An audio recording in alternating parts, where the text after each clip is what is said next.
उगी है सूरज मल नैयो ना डोले है कोयलिया बोले। हो गईले भ्योल भीनू सार है कोयलिया बोले। उगी है सूरज मल नैयो ना डोले है कोयलिया बोले।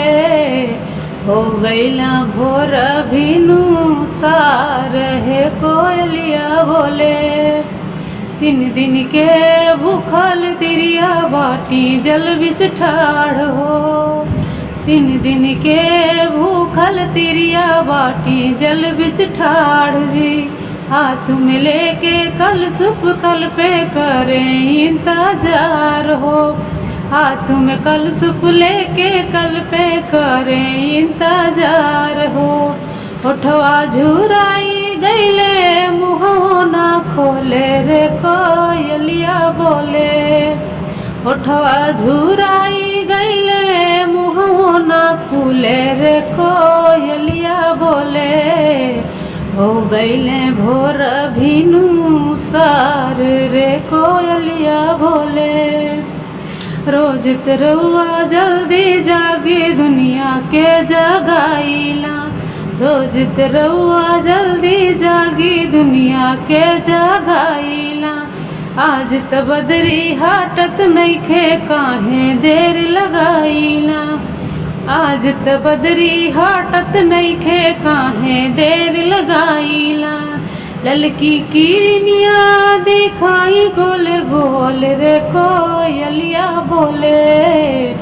हो गईले भोर भीनू सार रे कोयलिया बोले।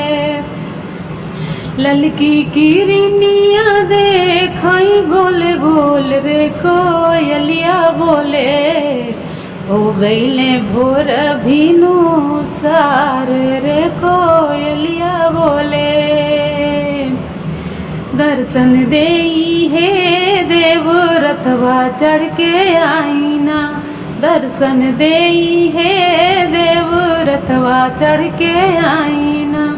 देई रघिया कठिन पर गया सफल मोर बनाई जी।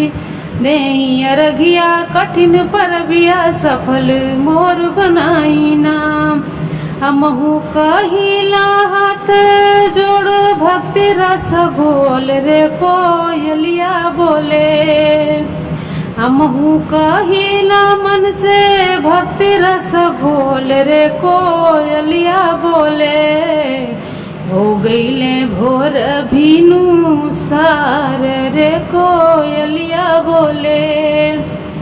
उगी है सूरज माल नैयो ना डोले है कोयलिया बोले।